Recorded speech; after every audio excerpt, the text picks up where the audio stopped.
오늘 선교사님 통해서 우리에게 주실 말씀이 시편 88편입니다. 시편 88편 13절에서 18절까지 말씀을 제가 봉독하겠습니다. 시편 88편 13절에서 18절입니다. 여호와여, 오직 내가 주께 부르짖어 싸우니 아침에 나의 기도가 주의 앞에 이르리이다. 여호와여, 어찌하여 나의 영혼을 버리시며 어찌하여 주의 얼굴을 내게서 숨기시나이까. 내가 어릴 적부터 고난을 당하여 죽게 되어 싸우며 주께서 두렵게 하실 때에 당황하였나이다. 주의 진노가 내게 넘치고 주의 두려움이 나를 끊었나이다. 이런 일이 물같이 종일 나를 애우며 함께 나를 둘러쌌나이다. 주는 내게서 사랑하는 자와 친구를 멀리 떠나게 하시며 내가 아는 자를 흑암에 두셨나이다. 아멘. 18절까지 읽었습니다. 이 말씀을 가지고 이번에 내신 책 제목이기도 한데 기대라는 제목의 말씀을 전해주시겠습니다. 이용규 선교사님을 우리에게 보내주신 하나님께 감사한 마음으로 또 이용규 선교사님께 우리가 기도로 함께 섬기겠습니다 하는 약속으로 우리 크게 박수 해주실까요? 네.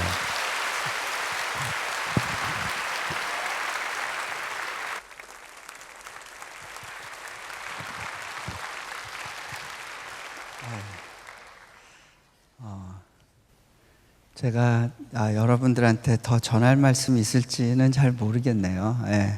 실은 저희 아내는 제 설교의 은혜를 못 받아서 주기적으로 유기석 목사님 설교를 유튜브에서 듣고 있는데 좀 아내에게 은혜를 끼치시는 목사님 교회에서 설교를 하려니까 부담이 됩니다. 자, 근데 그런 생각도 들어요. 꼭 자기 가까운 사람들에게는 은혜 끼치기가 참 어려운 것 같아요. 제가 여러분들한테 은혜를 끼칠 수 있는 이유는 제가 여러분들하고 거리가 있기 때문이 아닌가 이런 생각을 해봅니다. 잠깐 같이 기도하겠습니다. 하나님, 이 시간을 기억해 주셔서 또 주님께서 참 은혜를 사모하여 이 자리를 찾은 주님의 백성들을 만나주시고 또 기억하고 계신다는 것을 알려주시기를 원합니다. 주님, 주님의 사랑 가운데 우리가 다시 안정감을 회복하게 하시고 또 주님 더 깊이 누리는 시간으로 이 시간을 사용하여 주옵소서. 우리 주 예수 그리스도 이름으로 기도합니다. 아멘. 실은 제가 이렇게 보면 한국 교회가 제가 이렇게 올 때마다 느끼는 건데 교인분들이 좀 어두워지고 있는 걸 느껴요. 얼굴 표정이 굉장히 어두워져요. 이제 좀 얼굴을 피시는데 자, 이렇게 많이 피곤해 보이시는 느낌을 받는 이제 그런 데를 이제 가게 되고 이제 그런 시간들이 이렇게 많이 있으면서 제 마음에 이렇게 부담이 있습니다. 뭐가 문제일까? 근데 이제 제 안에 드는 생각이 이게 실은 안정감의 문제일 수 있겠다. 하나님을 신뢰할 수 있으면 우리 안에 어떤 내적인 안정감이 오게 되거든요. 그러면 표정이 바뀌어요. 한 예로요. 많은 분들이 저를 보면서 얼굴이 많이 좋아졌다라는 그런 이야기를 해요. 제 얼굴 좋아 보이죠? 되게 이렇게 편안해 보이죠?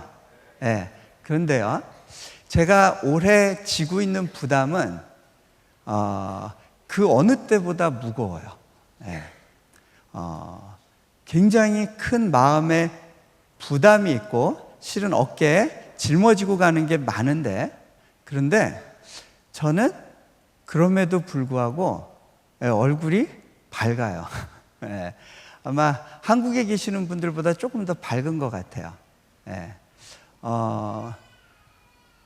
여러분, 얼굴이 밝은 거는요, 환경의 문제가 아닌 것 같아요. 이것은 내가 무엇에 안정감의 기초를 두고 있는가의 문제인 것 같아요. 자, 저희 집에 셋째가 좀 이렇게 한때 굉장히 힘들고 어려웠던 그런 시간들이 있었어요. 저희 집에는 이제 혹시 모르시는 분들을 위해서 아이가 4명이 있습니다. 근데 나이 터울이 많이 나요. 그래서 큰아이와 막내의 나이 터울이 한 12살 정도 나고요. 셋째와 넷째가 다 막둥이에요. 그러니까 늦둥이에요, 늦둥이. 그런데 이제 셋째가 2살 반 때 이제 넷째가 태어나게 됐습니다. 그리고 나서 우리가 이제 인도네시아로 옮기게 됐는데 그 과정에서 저희 셋째가 굉장히 큰 정서적인 불안감을 갖게 됐던 것 같아요. 엄마와 떨어지려고 하지 않았고, 그래서 유치원 갈 때마다 울고, 교회에서 아내가 따로 예배를 드릴 수가 없었어요. 유치부 예배를 가려고 하질 않았고, 그래서 아내가 굉장히 힘든 시간들을 보냈고요. 아이가 교회에서 얼마나 우는지 아내가 굉장히 자존심이 무너지고 낮아지는 그런 경험을 오랫동안 해야 했습니다. 교회에서 유명했어요. 이용규 선교사 셋째 아들 성깔 대단하다, 뭐 소문이 자자했어요. 어떻게 우리 집에 그런 애가 나왔는지 제가 그때 깨달았어요. 나를 회개케 하시는구나. 제가 옛날에요, 첫째와 둘째가 워낙 얌전하고 말을 잘 듣고 예배 시간에 데리고 있어도 한 번도 보챈 적이 없었어요. 그래서 이렇게 막 울고 짜는 애들이 있으면 제가 이렇게 딱 보면서 부모가 누구길래 부모 얼굴을 봤어요. 예.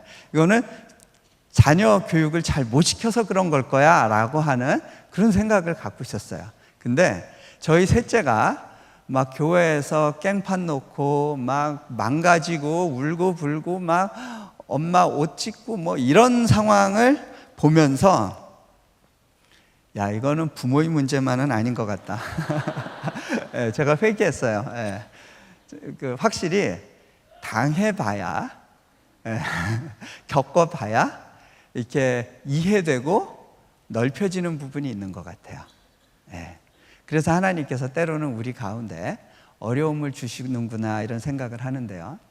그런데 이 아이가 막 그렇게 힘들게 하다가 더 상태가 안 좋아졌던 시기가 있었는데, 제가 이제 한국에 나와서 수술을 받게 됐는데 바로 못 돌아갔어요. 한 2달 정도 떨어져 있었는데 이제 집에서 엄마밖에 없으니까 엄마를 더 보채고 더 붙들고 앵겨 붙고 이제 이런 상황이 있었습니다. 이제 제가 돌아와서 보니까 상황이 너무 아니구나 싶었어요. 근데 어떻게 해야 될지 모르겠더라고요. 아이를 위해서 기도하고 있었습니다. 어느 날 하나님께서 제게 그런 마음을 주셨어요. 너 아이한테 충분히 사랑한다고 좀 얘기해 주면 좋겠다. 제가 저희 셋째한테 얘기를 했어요. 하연아, 아빠가 하연이 너 너무너무 사랑해. 너를 위해서 아빠가 실은 뭐든지 해줄 수 있어. 아빠는 이 세상에서 실은 네가 최고야. 하연아, 네가 앞만 못되게 굴고 엄마한테 징징거리고 동생 때리고 형 누나 괴롭히고 아무리 그래도 아빠는 계속해서 너를 사랑할 거야. 그렇게 얘기했을 때 아이의 반응이 어땠냐면 안 들으려고 해요. 제가 아이한테 또 얘기를 해주니까 아이가 이번에는요 귀를 막고요 올라가 버려요. 제가 그때 깨달았어요. 아빠가 사랑한다는 말이 믿어지는 게 기적이더라고요. 하늘 아버지께서 내가 너를 사랑한다라는 말씀이 믿어지는 거, 그게요 기적이에요. 아무리 얘기를 해도 아이는 들으려 하지 않더라고요. 또 며칠이 지났어요. 아이한테 또 얘기해 줬어요. 반응은 똑같았어요. 그 다음에 또 얘기해 줬어요. 뭐 여전히 믿지 못하겠다는. 근데요 아이가 믿기 싫은 게 아니에요. 믿고는 싶어요. 근데 안 믿어지는 거예요. 자, 또 며칠이 지났어요. 이제 교회 가는 차 안에서 이제 도망 못 가니까 제가 또 얘기를 해줬어요. 하연아, 아빠가 너를 너무너무 사랑해. 다른 형하고 동생이 있는 데서 얘기를 해줬어요. 그랬더니 얘가 뭐라 그러냐면, 아빠, 이제 나 그거 알아요. 그러는 거예요. 알아? 어떻게 알았어? 아빠가 계속 얘기해 줬잖아요. 아빠가 한 말이 이제 깨달아진 거예요. 근데요, 놀라운 사실은 그 시기에 아이가 바뀌고 있더라고요. 여러분, 믿음이 들어가면요, 그것은 자연스럽게 태도의 변화로 나타납니다. 여러분이 왜 변화가 일어나지 않는 줄 아세요? 실은요, 이건 믿음의 문제예요. 여러분의 의지의 문제가 아니라 믿음의 문제일 거예요. 자, 한 예를 들어 드릴게요. 아이가 어떻게 바뀌었나. 제가 가족들을 놔두고 제가 외부에 나가서 집회를 한 적이 있었는데 아내 카톡으로 메시지가 잔뜩 왔어요. 그런데 그 어떤 메시지였냐면 뭐 악마 얼굴 열 몇 개, 권총 열 몇 자루, 썩난 얼굴 뭐 열 몇 개, 이렇게 해가지고 막 그런 이모티콘으로 도배해가지고 메시지가 왔어요. 제가 딱 보는 순간, 이거 하연이가 보낸 거구나.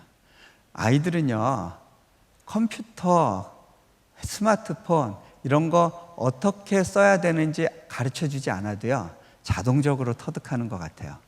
엄마 카톡으로 들어가서 거기서 아빠한테 보내는 메시지 찾아 클릭해가지고 거기다 그걸 보낸 거예요. 자, 제가 집회 전에 마음이 되게 아팠어요.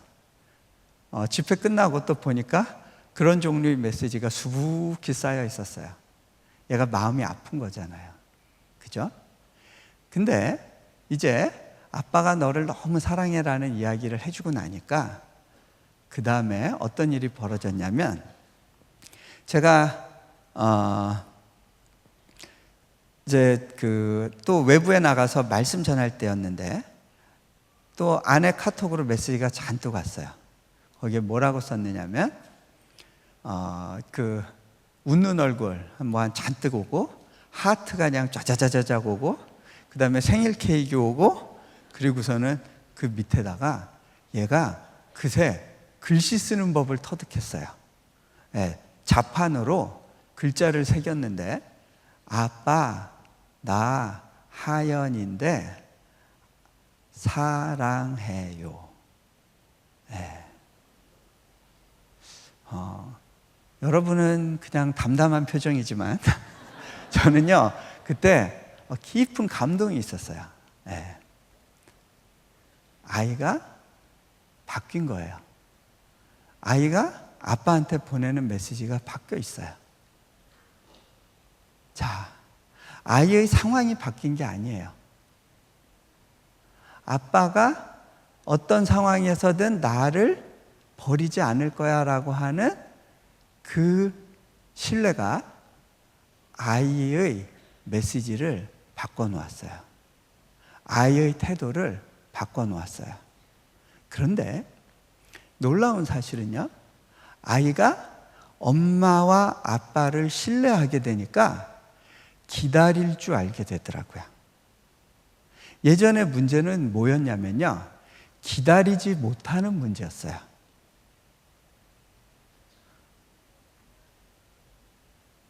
엄마가 아이를 유치원에 보낼 때 엄마가 다시 찾으러 오는 그 시간까지를 기다릴 수가 없었던 거예요. 불안했던 거예요. 너 예배 잘 드려, 엄마가 이따 찾으러 올게. 그거를 기다릴 수 없었던 거예요. 그런데 사랑한다는 그 말이 이해되고 받아들여지고 나니까 기다릴 줄 알게 되더라고요. 하나님은요, 아브라함이 하나님을 신뢰하고 사랑하는지를 무엇으로 확인하셨어요? 하나님의 약속이 이루어질 때까지 아브라함이 기다릴 수 있는가를 봤어요.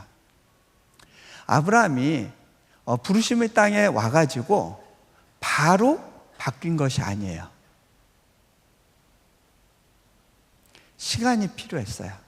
처음에는요, 그 땅에 기근이 오니까 바로 그 땅을 떠났어요. 실패의 연속이었어요. 그러던 아브라함이 기다릴 줄 알게 되었을 때, 하나님을 더 신뢰할 수 있게 되었을 때, 하나님은 아브라함을 믿음의 조상으로 세우실 수 있게 됐어요. 자,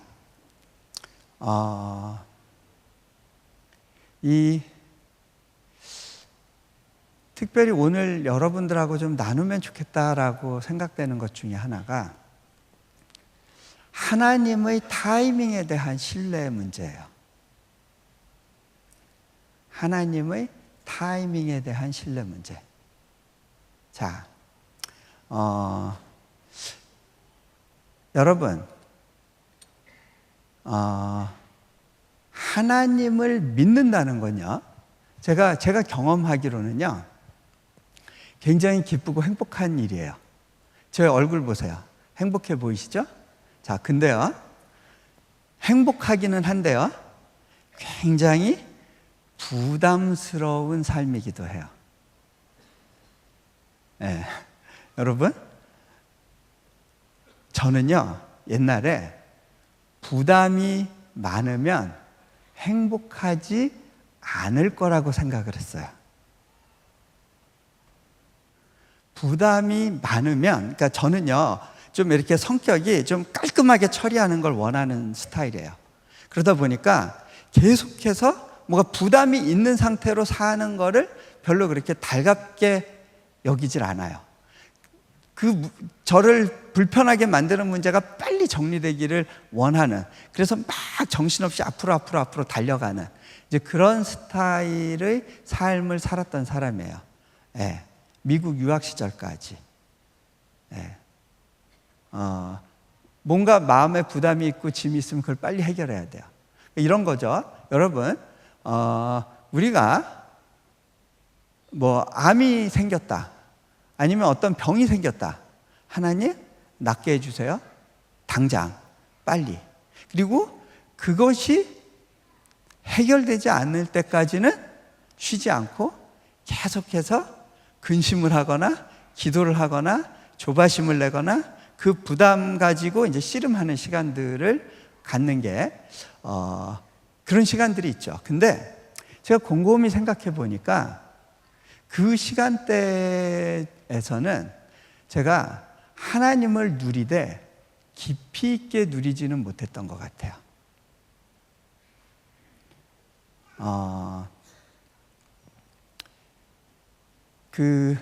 하나님을 믿으면 여러분 부담 없는 삶을 살게 되지 않습니다. 하나님은 여러분들에게 부담 없는 삶을 약속하시지는 않았어요.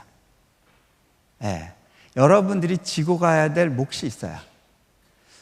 제가 몽골에서 살 때 그 몽골에서 첫 사역을 시작했던 그 시기에 재정적으로 보면요, 항상 한 100불이 아쉬운 그런 삶이었어요, 한동안. 그런데 어느 정도 시간이 지나고 나니까 1000불 정도가 모자라요. 좀 더 지나니까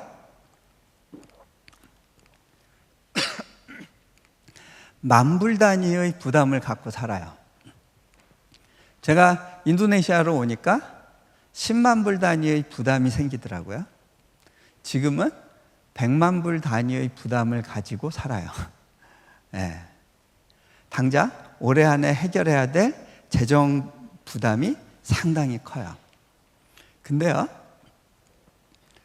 그래도 그것이 저를 힘들게 하지 않을 수 있다는 것을 배우게 돼요. 부담은 커지는데, 그것이 나를 어렵게 하지 않더라고요. 제가 그래서 하나님께 이렇게 고백을 했어요.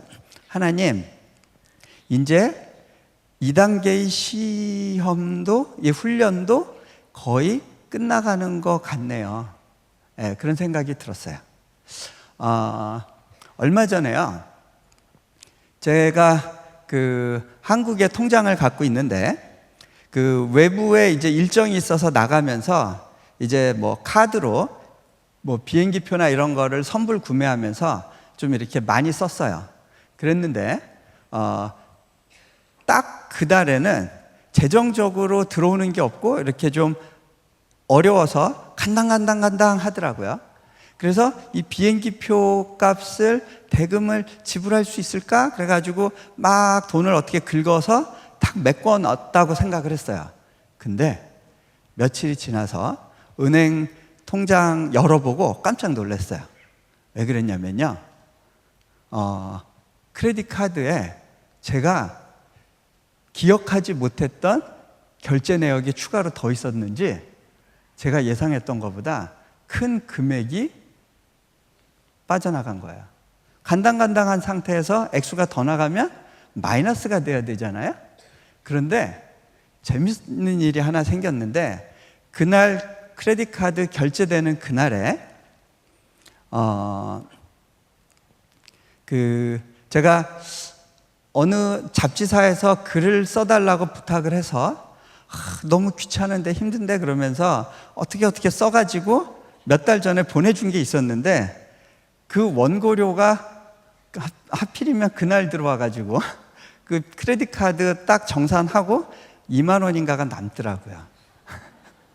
딱 그날 그 시점에서 딱 결제가 그렇게 정리가 되는데, 여러분, 하나님께서요, 우리에게 두 가지 경제를 주시는 것 같아요.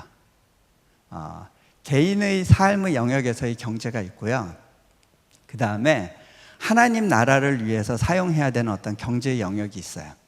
자, 근데 제가 제 통장에서 하나님께서 그 타이밍에 딱 돈을 넣어주시는 그것에 대해서 무슨 생각이 드느냐면, 하나님이 한 메시지를 주시는 거예요.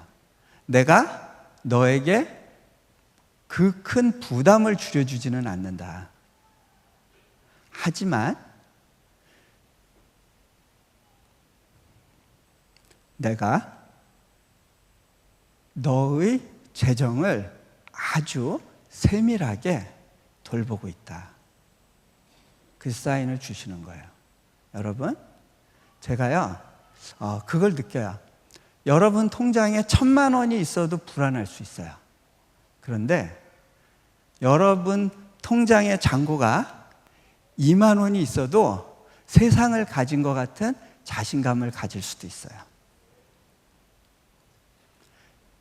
이거는요, 있고 없고의 문제가 아니에요.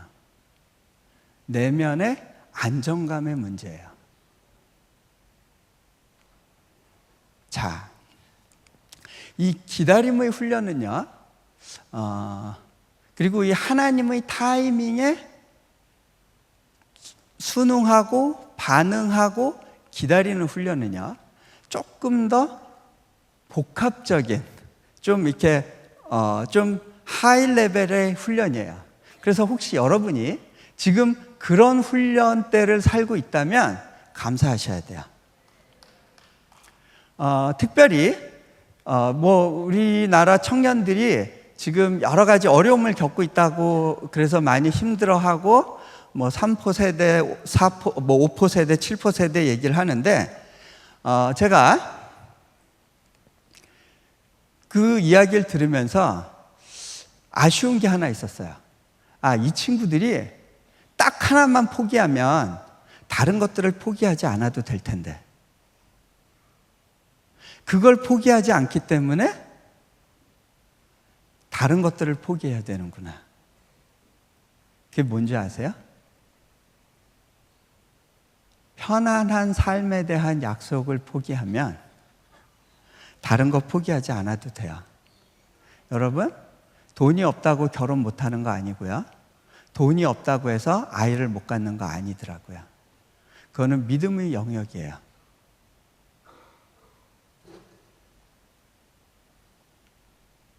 길이 안 보이는 것뿐이지 길이 없는 건 아니에요.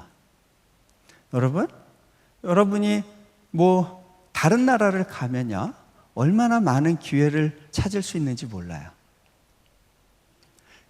단 그렇게 살려면 너무 불편하겠죠. 불편한 걸 포기하기 싫으니까, 불편한 거를 감내하기 싫으니까 다른 걸 포기해야 되는 거더라고요. 자, 훈련의 기간이 있어요. 제가 이렇게 보면요, 제가 선교사님들을 많이 이렇게 섬길 기회가 있어요. 몽골 국제대학교에서는 한 70여 가정을 섬겼고요. 그 다음에 제가 지금 18가정을 섬기고 있고, 제가 그래서 우리 막 젊은 나이에 선교사로 와서 이렇게 성장하는 모습을 이렇게 관찰할 기회들이 많아요. 자, 그런데 보면 하나님께서 각자에게 단계에 맞는 어떤 훈련들을 주세요. 그 훈련들에 대해서 어떻게 반응하느냐에 따라서 다음 단계에 갈 수도 있고, 아니면 거기서 좌절하고 그 안에서 그냥 멈춰버리는. 근데요, 어떤 성장이 일어나려면, 그 부분을 좀 알아야 돼요. 훈련이 필요해요, 훈련이. 이 훈련이라고 하는 거는요, 누구에게나 하나님께서 이렇게 주시는 양이 있어요, 양이. 훈련의 양이. 예. 제가 어디 가서 이 설교를 해본 적이 없는 것 같은데, 왜 인컨텍스트에서 얘기하는지 모르겠어요. 근데, 자, 그러니까 소위 훈련 총량의 법칙? 여러분 젊은 세대는요, 다른 게 편하기 때문에 하나님께서 훈련시키기 위해서 사용해야 되는 어떤 영역이 있는 거예요. 여러분의 할아버지 세대는 전쟁이라고 하는 아픔과 나라를 잃은 서름이라고 하는 그 아픔, 그리고 아무것도 없는 가운데서 시작해야 되는 그 훈련이 있었어요. 그리고 여러분의 부모님 세대는 성장해야 되는, 뭔가를 일으켜야 되는 그런 부담을 가진 세대였고, 그로 인해서 생기는 어떤 아픔들이 있었어요. 그리고 그것이 하나님께서 그 세대를 다뤄가시고 훈련시키시고 만나주시는 어떠한 그 통로로 그걸 사용하신 거예요. 여러분의 세대에 주시는 어떤 아픔이 있어요. 그런데 여러분이 이 아픔을 뚫고 돌파하면 여러분에게 약속된 어떤 미래가 있어요. 하나님께서 주시고 싶은 것이 있기 때문에 앞이 깜깜한 것 같이 느껴지는 어려운 시간들이 같이 와야 되는 거더라고요. 자, 여러분들이 보실 때는요, 저는 별 아픔 없이 그냥 기도하면 하나님이 팍팍팍팍 이뤄주시고, 그래서 막 평탄한 길을 가는 것 같이 착시현상을 가질지 모르겠어요. 실제로요, 제가 내려놓음을 쓰고 난 다음에 어떤 그 초신자분이 저한테 와서 이런 이야기를 했었어요. 내가 선교사님 책을 읽고 굉장히 화가 났었습니다. 제가 놀래서, 처음으로 그런 반응을 제가 이제 접했기 때문에 당황해서 도대체 뭐 때문에 이렇게 속상하셨냐고 여쭤봤어요. 근데 이분이 딸이 백혈병에 걸렸는데 이 따님 때문에 교회를 나오게 됐대요. 그리고 따님 때문에 이제 새벽 기도를 하면서 기도하면서 살려달라고 열심히 간구했대요. 주변에서도 이렇게 기도하는 딸 반드시 살려달라고 같이 기도를 해줬대요. 그런데 어느 날 따님이 하늘나라로 가게 된 거예요. 이분은 그 상황이 이해가 안 됐어요. 마음이 힘들고 너무 어려웠는데 그분을 위로하겠다고 누가 선물한 책이 내려놓음이었대요. 그 책을 읽었는데 굉장히 분노가 났대요. 그 분노의 이유는 뭐였냐면, 하나님, 이 사람 기도는 왜 이렇게 잘 들어주세요? 나는 뭐예요?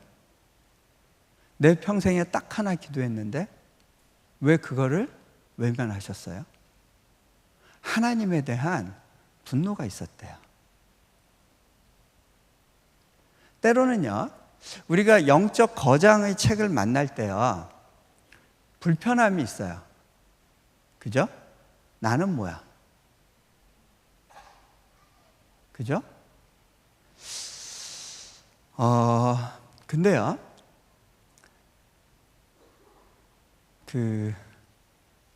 우리의 일생을 두고요, 하나님께서 예비하신 훈련이 있어요. 자, 제가 어느 정도는 믿음이 있는 줄 알았어요. 한 번은요, 제가 이렇게 러시아에서 권총으로, 이제 마약한 사람인데 이제 권총으로 저를 위협하는 그런 순간이 있었는데, 그때 두려움이 오기보다요, 제 안에 러시아에 있는 그 영적인 아픔이 느껴져 가지고 그때 많이 속으로 울었어요. 그분을 대할 때 제가 두려움이 없었기 때문에 좀 더 편안하고 좀 잘 이렇게 그 대처를 할 수 있었던 것 같아요. 그때 경험을 보면서 아마 그때 성령님께서 저와 함께 해주셨던 것 같아요. 무슨 생각이 들었냐면, 내가 죽음의 문제에 대해서도 어느 정도는 자유할 수 있게 되었나 보다. 좋아했어요. 근데 여러분, 그게 다가 아닌 것 같아요. 그게 믿음의 다가 아닌 것 같아요. 제가 죽음의 타이밍에 대해서는 하나님께 의탁할 수 있었던 것 같아요. 그런데 여전히 제게서 하나님이 기대하고 있는 어떤 신뢰의 영역이 있다는 것을 인도네시아에 와서 알게 됐어요.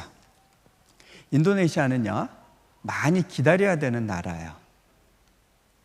그렇기 때문에 하나님께서 특별히 그 기다리는 훈련의 시간을 오래오래 좀 갖게 하셨던 것 같아요.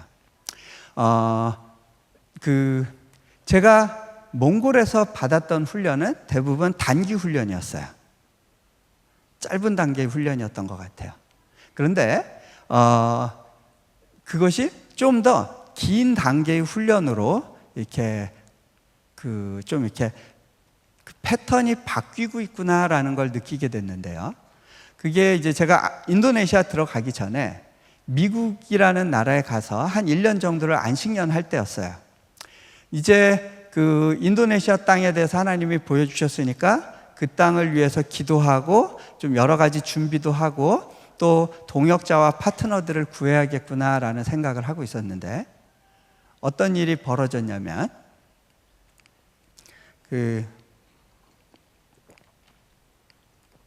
어떤 일이 벌어졌냐면 저희 집에 이제 넷째가 생긴 거예요. 아내가 어느 날 저를 붙잡으면서 여보, 나 임신했어요. 그 말을 듣는데 파수꾼의 경성함이 허사로다. 이거는 하나님이 주시기로 작정한 이상 방어가 안 된다는 걸 깨달았어요. 그리고 난 다음에 아내가 이제 노산이다 보니까 하혈이 왔어요. 아내는 침대에 뉘어놓고 모든 집안일이 누구 몫이 돼야 돼요? 제 몫이 돼야 됐어요. 제가 그때부터 이제 전업주부의 삶을 살게 됐어요. 미국에 모처럼 갔기 때문에 그동안 미국에서 이렇게 집회 요청을 하면 못 갔었는데 이 기회에 좀 충분히 집회를 하자라고 하고 약속을 잡은 것들이 있었는데 다 전화해서 취소했어요. 저는 그리고 이제 집안에 이제 전업주부로 들어앉았어요. 며칠이 지나니까 이제 주부습진이 뭘 의미하는지 알겠더라고요. 제가 저희 어머니께서 제가 이제 아들이 하나다 보니까 손에 물 묻히지 않게 하고 이렇게 키우셨거든요. 근데 제가 말씀드렸죠. 훈련 총량의 법칙. 해야 될 것들이 있더라고요. 그때 제가 이제 손에 물 묻히는 전업주부의 삶을 살게 되는데요. 그때 제가 전업주부들을 존경하기로 결심했어요. 아니, 어떻게 집안일을 하면서 새벽 기도할 시간을 얻을까? 어떻게 집안일을 하면서 그렇게 세상에 집회도 참석하고 영성일기도 쓰고 그럴까? 저는요, 그 시간이 안 나더라고요. 맨날 그냥 피곤한 몸으로 하나님, 저 너무 졸리거든요. 이해해 주시죠? 그러고 자는 날이 많았어요.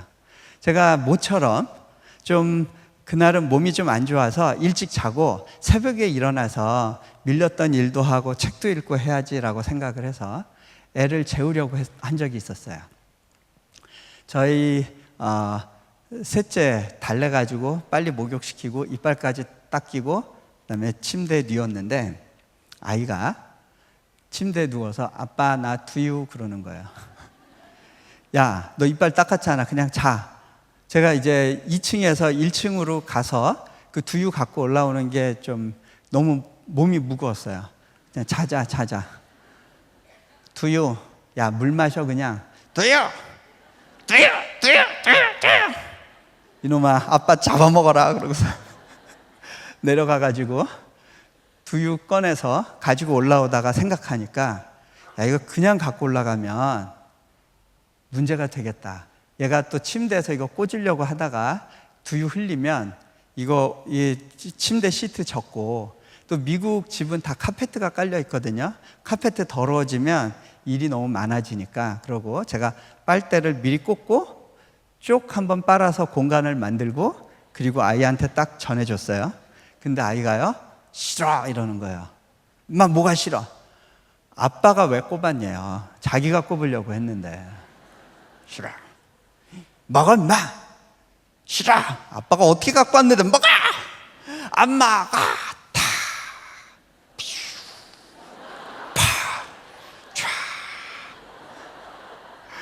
딱 보니까 견적이 이게 30분 늦게 자야 된다 하니까요. 갑자기 그냥 화가 확 몰려오면서 속에서 참지마 그러는 거예요. 이놈 자식 이리 와. 회초리 가지고 애를 때리는데요. 멈추기가 싫더라고요. 그 조그만 놈을 때리는데. 여러분, 훈련은요, 이게 한 번으로 끝나는 게 아닌 것 같아요. 그러니까 우리가 믿음의 용사로서 참 다윗이 골리앗을 이기는 그런 영적인 현장이 있잖아요. 그러한 영역에서의 신뢰와 믿음이 있어요. 훈련이 있어요. 그런데요, 또 다른 영역에서의 훈련이 있더라고요. 예, 일상에서의 훈련이에요. 예. 자, 인도네시아에서 기다리는 이제 훈련을 하고 있었는데, 훈련을 하는 중에 끝을 마무리 져야겠네요. 아까 얘기. 예. 애 그렇게 때려놓고 재우고 나니까 제가 잠이 안 오죠. 예. 한숨 푹 쉬면서 그때 저를 정죄하는 한 단어가 있어요. 으이그 선교사란 놈이. 그거보다 좀 더 저를 아프게 하는 표현이 하나 더 있어요. 내려놓음을 썼다는 인간이. 이게 족쇄예요, 족쇄. 자, 확 다운이 되는 거예요. 너는 그 책을 썼다는 사람이 너는 왜 그 모양이니 하는 그런 거 있잖아요. 여러분, 내려놓음이라는 건요, 일회성의 사건을 말하지 않아요. 연속되는 우리 삶에서의 어떤 지속된 훈련 과정이에요. 한번 화끈하게 확 던져보고 됐어가 아니더라고요. 자,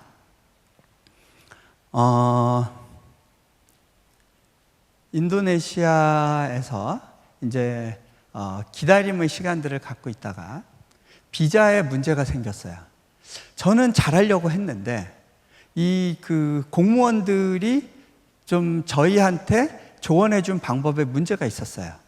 결국은 뭐 비싼 벌금 물고 한국으로 들어가야 되는 상황이었어요. 아이들을 데리고 한국으로 들어가려고 보니까 아이들이 막 울어요. 아빠, 우리 그러면 학교 다시 못 다니는 거예요? 나 공부 잘해서 상 받고 싶었는데. 평소엔 공부 안 하던 놈들이. 그러면서 막 징징거리는 거예요. 우리 이제 학교 못 가면 어떡하냐고. 언제 돌아오냐고. 아빠도 몰라. 애들을 데리고, 그리고서는 이제 한국에 들어갔어요. 그리고 나서 제가 어느 작은 교회에 말씀을 전하러 가게 됐는데, 그 교회에서 교회가 그 재개발 지구에 시장통에 있었는데 2층에 있는 교회로 이렇게 올라가려고 할 때 1층에서 생선 썩은 냄새가 많이 났어요. 근데 그 냄새를 맡으면서 무슨 생각이 났냐면 몽골 처음 갔을 때 생각이 났어요. 왜냐하면 저희 집이 그 양고기집 2층에 있었는데 아래층에서 나오는 그 양고기 냄새 때문에 이렇게 늘 가면서 옷에 이렇게 양고기 냄새가 배던 이제 그때가 이제 생각이 나면서 갑자기 마음이 울컥했어요. 그리고 그 예배처소로 올라갔는데 거기에 모인 사람들을 이렇게 보면서 그 몽골에서 제가 섬겼던 사람들이 생각이 나면서 제가 이렇게 마음이 울컥했어요. 그 뒷자리에 앉아서 기도를 하고 있는데 하나님이 이제 제게 그런 마음을 주세요. 네가 초심을 잃지 않았니? 그런 마음이었어요. 제 안에 그런 마음이 있었던 것 같아요. 하나님, 저 사람들이 나를 원하지 않는데 내가 왜 굳이 나 좀 제발 당신들을 잘 도울 수 있게 섬겨주세요. 어떤 느낌이었냐면 그 남녀가 교제를 하려고 그러는데 이제 그 여자 쪽에서 이제 딴 사람하고 만나고 뭐 그러는 거예요. 그런데 굳이 그 사람을 찾아가서 나한테 와주세요 하고 무릎 꿇고 비는 것 같은 그런 느낌 있잖아요. 내가 왜 그걸 해야 돼요? 그런 마음이 있었던 것 같아요. 네 마음이 높아졌구나. 이제 하나님이 그러시더라고요. 그런 가운데 제가 하나님께 이렇게 툭 던졌어요. 하나님, 저보고 교육선교로 섬기라면서요. 그 땅의 어린 영혼들의 교육을 맡으라면서요.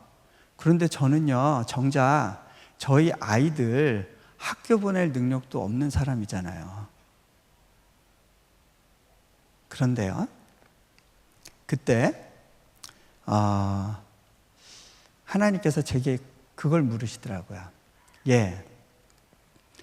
네가 너희 자녀의 미래를 책임질 수 있니? 하나님이 저희 아이들의 미래에 관한 타이밍과 플랜이 있는데 그거를 너는 온전히 하나님께 맡겨드릴 수 있냐? 물어보시는 거였어요. 그때 제가 하나님, 그 아이들의 미래는 제가 책임질 수 없는 영역이죠. 그건 당신의 영역이죠. 그때 하나님이 또 물어보세요. 너는 왜 네가 책임질 수 없는 일을 걱정하고 있니? 그때 제가요, 하나님께 저희 자녀의 교육에 대해서 온전히 맡겨드렸어요. 거기서 오는 자유가 있더라고요. 근데요, 그렇게 맡겨드린 빈손에 하나님이 커다란 교육의 책임을 맡겨주셨어요. 그래서 인도네시아에서 그 교회 안에 있는 수많은 아이들의 교육을 책임질 수 있는 그런 프로그램을 만들게 하시고 그런 학교를 시작하게 하셨어요. 자, 먼저 비워줘야 될 부분이 있어요. 제가 그 당시에는요, 언제까지 기다려야 되는가라고 하는 부분에서 위축감이 찾아오고요, 두려움이 있었어요. 그러다 보니까 그게 얼굴에 나타날까요? 안 나타날까요? 얼굴에 나타나요. 제가 한국에 와 있을 때 그 근심하는 표정을 보고 저희 아버지께서 자꾸 물어보세요. 제가 거기다 대고 아버지, 좀 그냥 두세요. 제가 알아서 할게요. 그랬어요. 근데 좀 약간 언짢은 투로 얘기했던 것 같아요. 아버지께서 하시는 말씀이, 야, 너는 내려놨다고 하는 아이가 뭘 내려놨는지 모르겠다. 나는 네가 뭘 내려놨는지 모르겠다. 딱 그러시는데요. 여러분, 가까운 사람이 하는 말은 더 아파요. 그죠? 네. 자, 충분히 변명할 말은 만들 수 있는데 변명의 의미가 없더라고요. 자,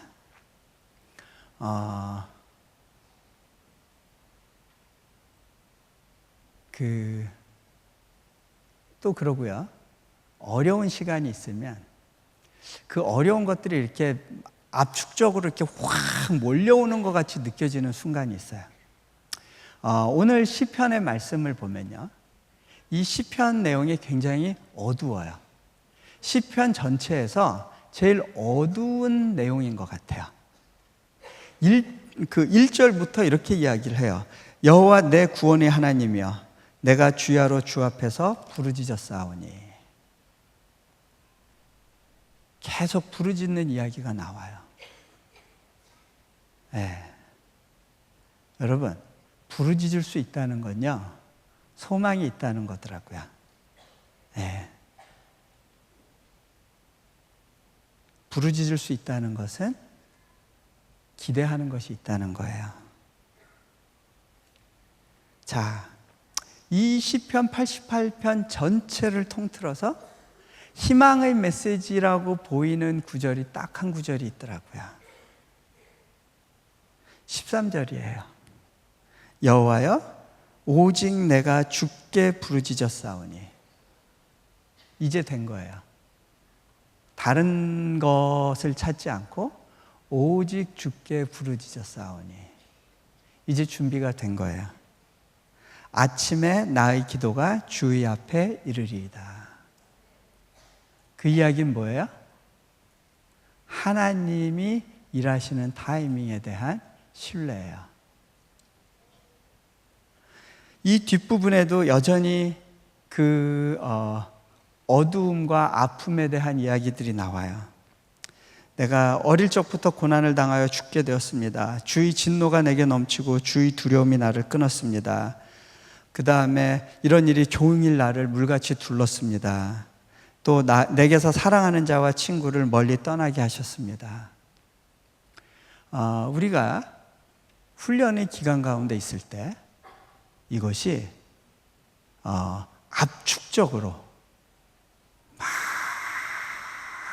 에워싸는 것 같이 오는 시간들이 있어요. 그러면 여러분 그걸 깨달으셔야 돼요. 아하, 훈련의 시간이구나. 하나님이 나의 성장에 대한 기대를 갖고 계시는구나. 여러분, 이 훈련을 잘 견딘 사람에게 주시는 보상이 있어요. 제가 우리 선교사님들한테 하는 이야기가 있어요. 저와 같이 사역하는 분들한테. 저는 그분들에게 줄 수 있는 게 아무 것이 없어요. 여러분, 제가 여러분에게 약속할 수 있는 것이 아무것도 없습니다.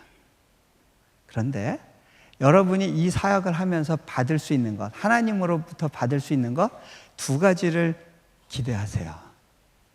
첫 번째가 뭔지 아세요?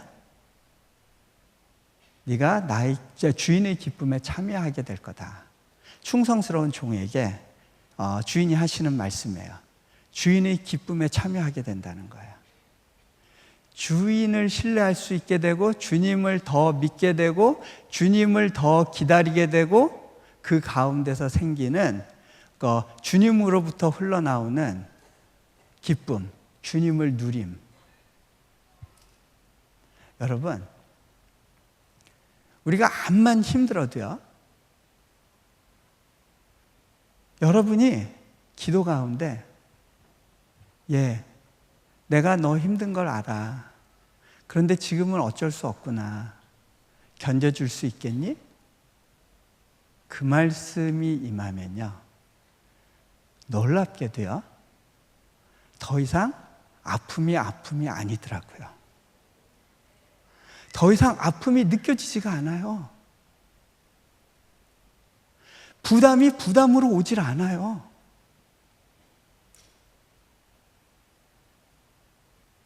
주님을 경험하는 거예요. 주인을 경험하게 되는 거예요. 자, 또 하나가 있어요. 제가 여러분에게 드릴 수 있는 약속 또 하나. 여러분이 그 훈련을 잘 이기고 났을 때 여러분에게 주어지는 선물, 더 많은 책임이에요. 여러분, 그게 선물이더라고요. 신뢰하시니까 주시는 책임이 있어요. 이전의 훈련이 끝났기 때문에 주시는 책임이 있어요. 자, 여러분, 그 이야기 아세요? 저기 그 문화를 남긴 종의 비유 아시나요?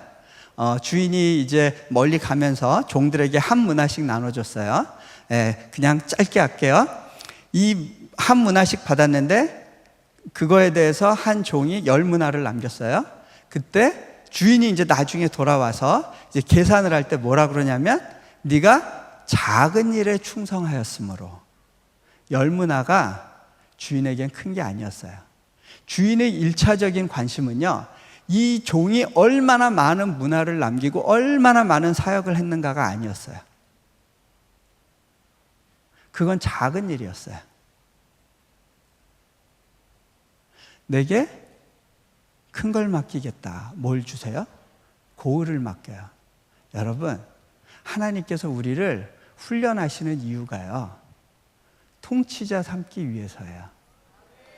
하나님이 우리를 향해 기대하시는 것이 있어요. 그냥 열심히 그 구원열차 타려고 쫓아가는 그게 아니에요. 네? 막 떠나는 구원열차 막 가서 막차 타는 그런 게 아니에요. 하나님이 우리를 향해 기대하시는 게 있는데 뭐냐면, 예수님과 함께 통치하기를 원하시는 거예요. 하나님은 통치자를, 그러니까 주님의 마음으로 주님과 함께 통치할 자를 찾고 그들을 훈련하기 원하세요. 그리고 이 땅에서의 우리 삶이 그 훈련장이 되길 원하시는 거예요. 자, 같이 기도하면 좋겠습니다.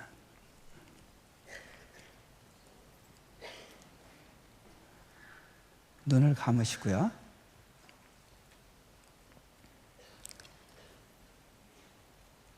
여러분 안에 주님을 향한 안정감이 있습니까?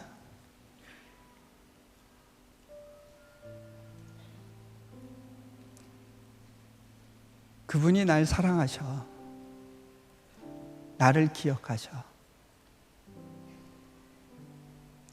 이거는요, 내가 믿습니다 한다고 해서 믿어지는 게 아니더라고요. 내가 막 나를 재촉하고 막 몰아간다고 해서 되는 게 아니더라고요. 그것도 주님이 도와주셔야 돼요. 주님이 찾아와 주셔서 계속 문 두드려 주시고 만나 주시고 이야기해 주시고, 그러다 어느 날 그래 정말 그렇지? 그렇겠구나. 그럴 거야. 마음을 열어보게 돼요.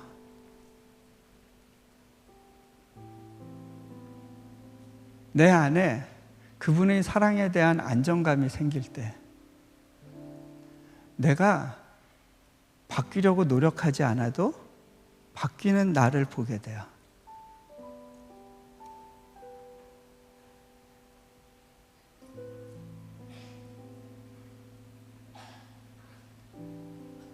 근데요, 때로는 하나님께서 우리를 향해서 더 많은 것을 기대하세요. 우리가 하나님을 향해 기대하는 것이 있지만 하나님도 우리를 향해서 기대하고 계시는 것이 있어요. 그래서 우리에게 때로는 어두움이라고 느껴지는 영역, 아픔이라고 느껴지는 영역, 부끄러움이라고 느껴지는 영역, 그런 영역들이 찾아와요. 그것이 우리를 불편하게 하고요, 괴롭히기도 해요.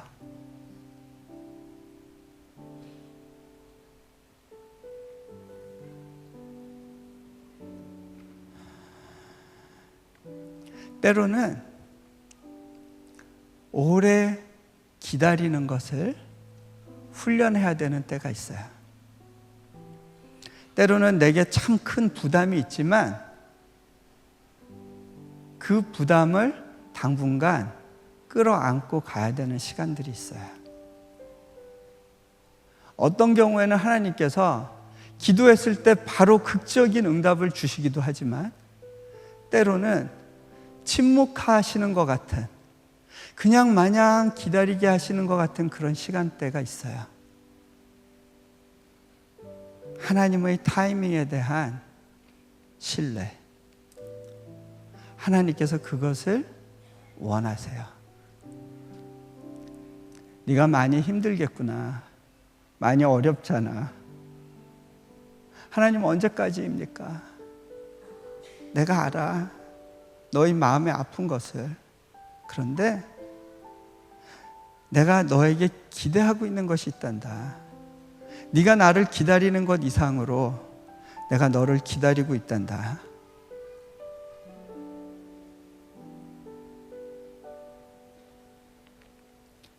그 하나님의 훈련 프로그램 가운데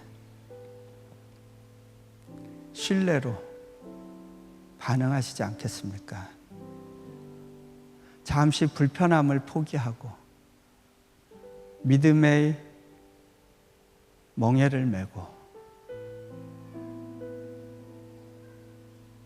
그 주인을 더 깊이 누리기 위한, 그분을 더 신뢰할 수 있도록 하는 그 여정 가운데 걸어 나가시지 않겠습니까?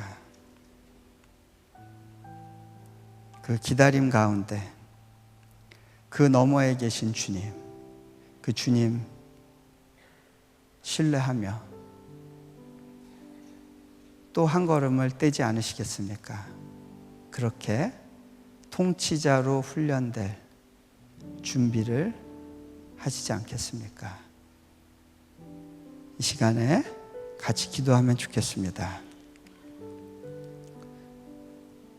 여러분, 마음속에 있는 그 부담과 짐에 대해서 하나님께 내어드리시고 그분께서 여러분에게 주시기를 원하는 그 마음의 소리를 좀 한번 구하셨으면 좋겠습니다. 같이 기도합니다.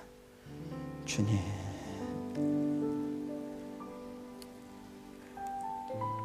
주님,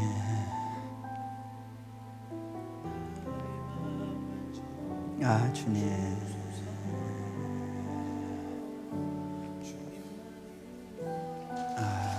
아버지, 주여, 주여 임하소서. 주님 임하소서. 주여, 각자의 마음을 만져주십시오. 갖고 있는 그 질문에 대해서 주님 찾아와 주십시오. 주님, 그 질문에 대한 해답은 아닐지언정 주님, 주님을 향한 신뢰를 주님 세워주십시오.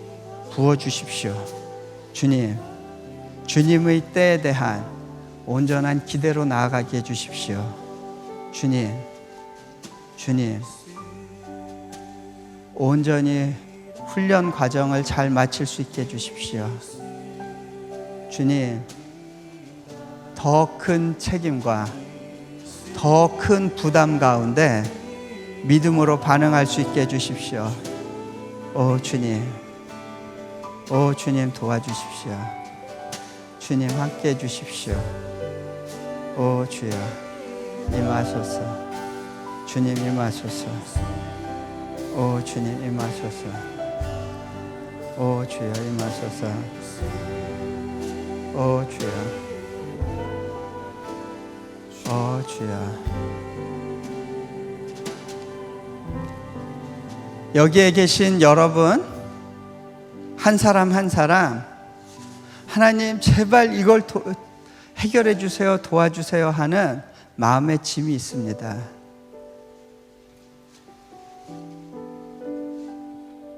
하나님, 내가 이것 때문에 너무 괴롭습니다. 이것 때문에 삶이 의미 없게 느껴지기도 합니다. 이것 때문에 우울합니다. 잠을 자는 것도 어렵습니다. 그 부담, 그 고민.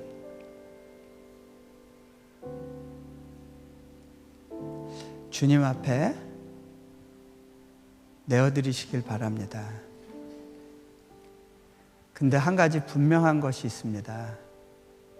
여러분에게 그 짐이 있다고 해서 하나님이 여러분을 사랑하시지 않거나 하나님이 여러분을 버리신 것이 아니라는 사실입니다.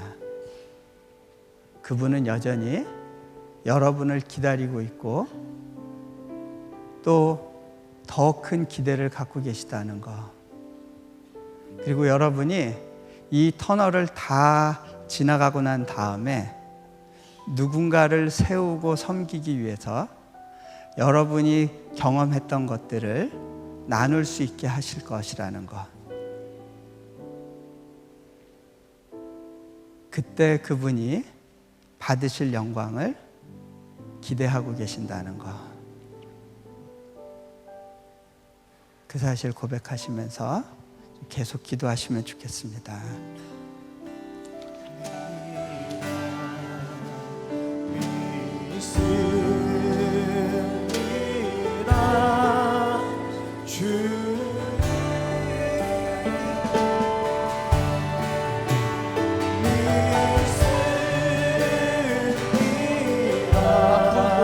하나님 기다림 속에서 괴로워하는 우리의 마음 가운데 주여 오늘 우리 가운데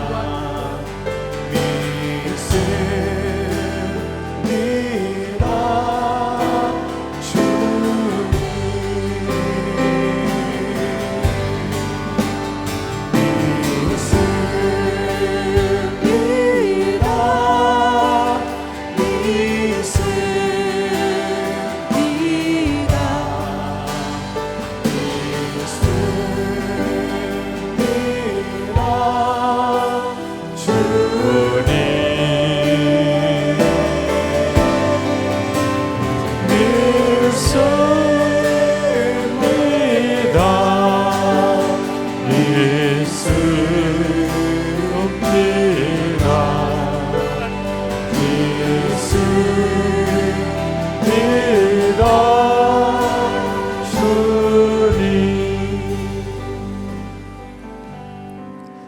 나만 겪는 어려움 아니고 나만 받는 믿음의 훈련 아니라는 사실을 주님이 오늘 밤에 이용규 선교사님 통해서 우리에게 너무나 분명하게 말씀하시는 것을 깨달았습니다. 그리고 우리에게 있는 믿음의 연단과 시련이 불행한 것이 아니라는 것도 알게 하셨습니다. 오늘 이 밤에 우리가 이제 각자 주님 앞으로 더 나아가기를 원합니다. 주님으로부터 직접 계속해서 말씀을 들으시고 또 치유도 받으시고 또 주의 약속에 여러분이 굳건하게 서게 되기를 바랍니다. 강단에 나오셔서 기도하실 분 기도하시고 아랫단에 나오셔서 안수기도 받으실 분들, 특별히 육신의 질병으로 인해서 마음에 눌림이 있는 분들 나오셔서 안수기도 받으시게 되기 바랍니다. 우리 믿습니다. 또 맡깁니다. 다시 한번 우리의 고백을 주님께 올려드리고 그리고 기도하겠습니다. 자유롭게 기도합니다.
다시 한번 두 손 들고 맡깁니다. 맡깁니다. 맡깁니다.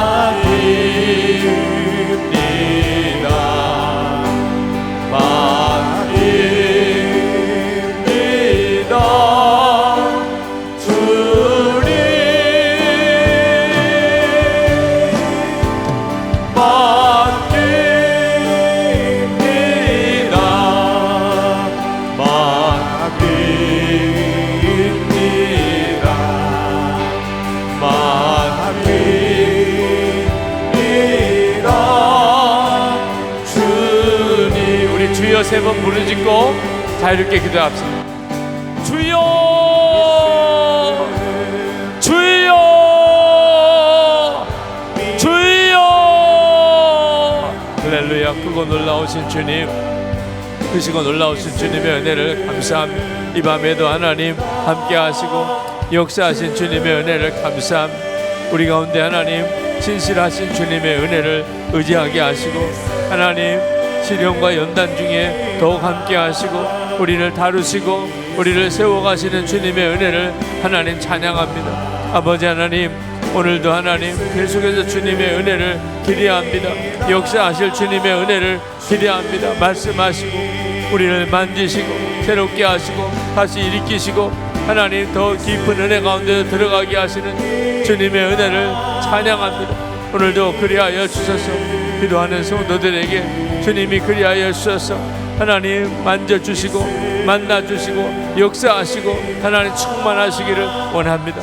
아버지 하나님, 이 시간에 주의 성령의 역사하심으로 하나님 갈급하고 사모하는 모든 이들에게 역사하여 주셔서 갈망하고 사모하는 모든 이들에게 하나님 함께하여 주소서. 아버지 하나님 더 깊이 역사해 주소서. 더 충만하게 역사해 주소서. 하나님의 놀라우신 은혜로 주여 더 놀라우게 함께하여 주옵소서. 오 나의 좋으신 주님, 하나님 너희들을 고치시기로 작정하신 주님, 마음 상한 이들을 치료하시기로 하나님 정하신 주님, 오늘도 하나님 만나주시기로 약속하신 주님, 기도의 문을 열어주시는 주님, 은혜의 더 깊은 은혜로 나가게 하신 주님 감사합니다. 아버지 하나님 더 놀라우게 세우시는 주님 감사합니다. 오늘 이 밤에 해결해 주시고 오늘 이 밤에 온전히 풀어주시고 하나님 오늘 이 밤에 온전히 인도해 주시고 하나님 오늘 이 밤에 온전히 붙잡아 주시고 하나님의 깊은 하나님의 은혜의 역사로 나아가게 하여 주시기를 원합니다. 오 주 예수님, 긍휼과 은혜를 더하신 주님을 찬양합니다. 아버지 하나님 감사합니다.